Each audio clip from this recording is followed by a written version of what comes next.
The honourable member for Goldstein. Thank you, Deputy Speaker. Australia, Victoria and the Goldstein community have much to celebrate in this year's federal budget.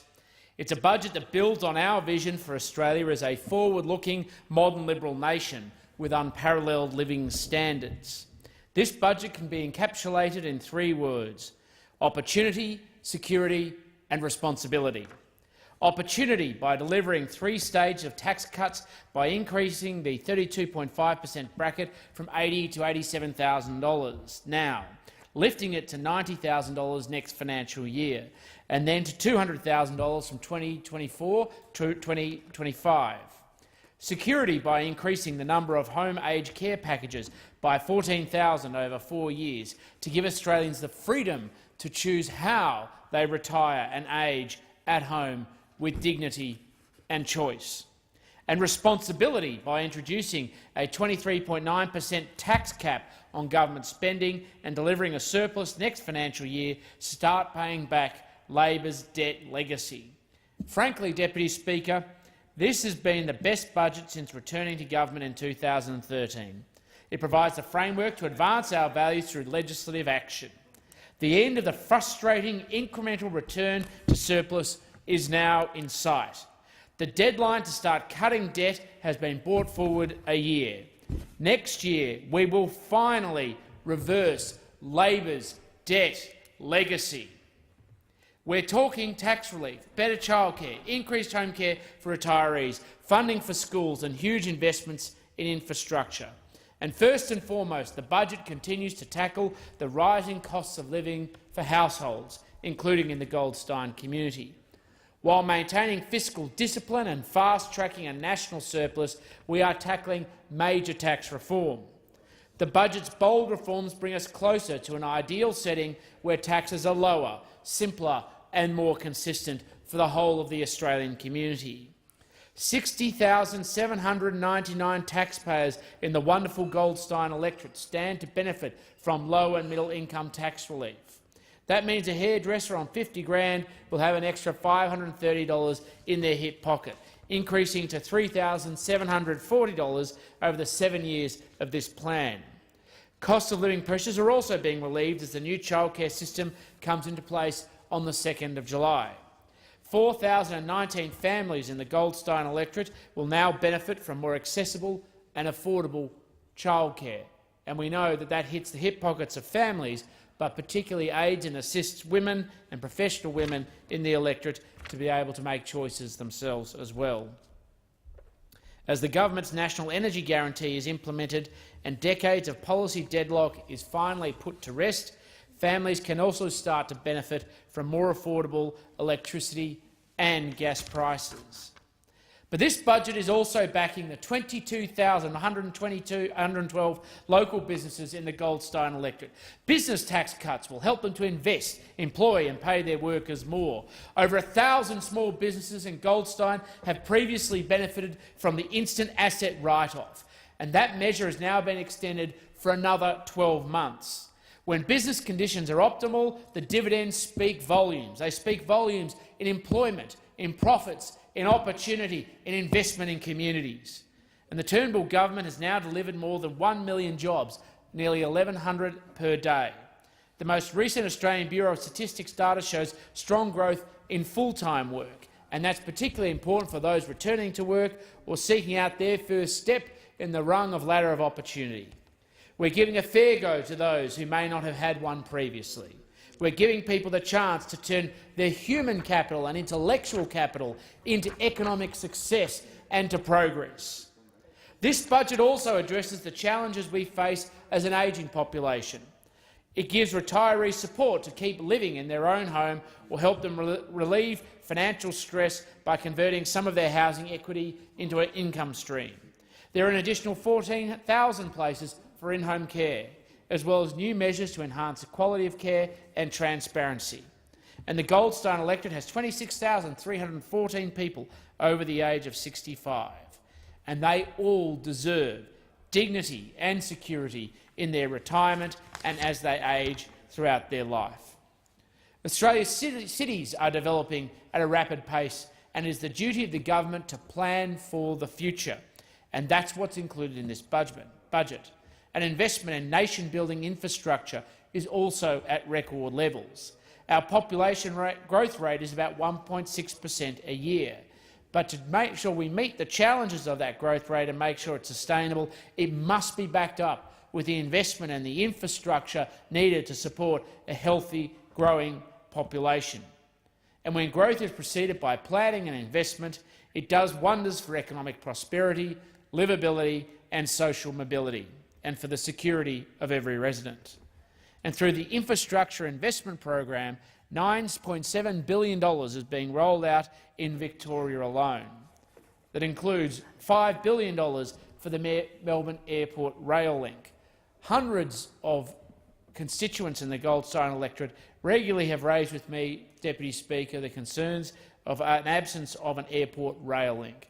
The capacity for them to be able to connect, whether for business or for pleasure, directly to Melbourne's major air route and hub out to reach not just the rest of the country, but the world.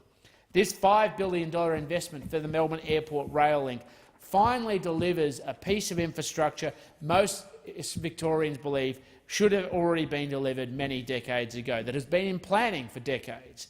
And ultimately, the state government has had to be dragged kicking and screaming to support by the federal government putting down this $5 billion of matching funding.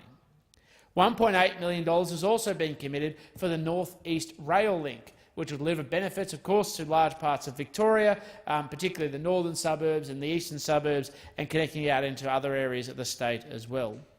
$475 million for the Monash Rail Project, which will critically connect the parts of the CBD through to Monash University at the Caulfield campus and then to the Clayton campus as well. Now, I say that with a bit of nostalgia, Deputy Speaker, because many, many moons ago, when I was a younger gentleman, I served as the president of the Caulfield campus of Monash University. And during that time, one of the projects that I actually implemented with university management was to build a bus route connecting directly between the campuses. It's nice to see that after many years that project has gone from an idea to something that was adopted to a bus project, now to ultimately becoming a rail project as well. That's the consequence of legacy and the consequence of leadership, and the full point should be given to the Turnbull government for recognising that opportunity. As well as $225 for the Frankston to Baxter link, which is critical, of course, for the member for Dunkley, but also for those people as part of the growing corridor across the southeast of Melbourne that critically goes throughout different parts of the Mornington Peninsula. And particularly as Frankston is one of the major hubs, but connects through into further inland parts as we progress down the peninsula. And the $50 million for the regional rail program, an additional commitment of $132 million for the completion of the duplication of the Princess Highway East. $3 billion for the East-West link, if that could ever be delivered, because we have the intransigence and obstruction of the Andrews government, who have consistently undermined the potential for that development of that important transport link. When you look at a map of Melbourne and you look at where the road networks are connected, the East-West link is the most critical part of our infrastructure that is completely absent, that stops freight movements, that clogs up roads, which undermines the transportation and, by road across Victoria, and particularly across the congested roads of Melbourne. One day we pray we will see a state government that puts people first, Victorians first, and actually builds this needed road. But instead what we have seen consistently is a state government that would rather pay out big corporate interests not to build one instead. The $3 billion of the East-West link committed by the Turnbull government is a recommitment of an important piece of infrastructure that our state desperately needs. And of course there was $295 million as part of the Victorian congestion package to help ease the bottlenecks that sit all across our state. And because we're not tackling the bigger challenges, the state government isn't tackling the bigger challenges in big infrastructure and big roads, these congestion packages will help ease the burden so parents can get their kids easier to school, they can get from school easier to work, people can go about their business on a day-to-day basis, and even the increasing burden of congestion along major arterial roads on weekends has now become so bad that this $295 million package is absolutely essential. Locally, the Roads to Recovery program will assist the Bayside City Council with upgrades to Outer Crescent in Brighton. And there have been some other significant capital investments in the Goldstein electorate under this budget, including the upgrade to the Glen Ira Adult Learning Centre, the Caulfield South Community Hall renovation, upgraded training lights at Jack Barker Oval, the renovations to the Sandy Beach Community Centre and the upgrade to the Allnutt Park Toddlers Playground as part of the Stronger Communities program, which has invested more than $378,451 into the Goldstein electorate. The budget also shines the light into some shadows that are in desperate need of illumination, particularly in dealing with some of our great social challenges, Deputy Speaker, that undermine our cohesive society. 1 in 5 Australians experience a mental health condition in a given year. Anxiety and depression cause distress, impacting on a day-to-day basis of functioning and relationships, and lead to poor physical health. The budget's $92.4 million investment in frontline mental health services includes $33.8 million for Lifeline, $10.5 million for Beyond Blue and $2.2 million for Defence Force reservists. There's also $125 million assigned for research through the government's Medical Research Future Fund. That's on top of our ongoing commitment to important youth mental health services, particularly the enduring contribution of Headspace, of which we have a centre in Moorabbin. As Liberals, our vision is to maximise opportunity for every Australian. That also means preparing our national accounts for any external economic shocks that threaten job security and opportunity. This budget recommits the majority of new revenue from a strengthening economy to paying down our national debt.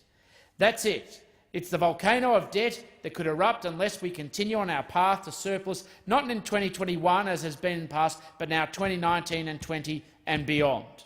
For the first time in a decade, the government is being very serious about making sure we no longer pay and borrow and to pay back for everyday expenses.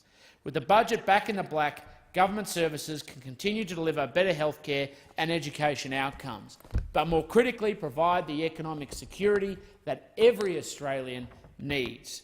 Because when we have global economic shocks, sometimes that are outside of our circumstances, it's the resilience that we build within our budgetary framework in making sure we have flexibility that provides us for the security into the future.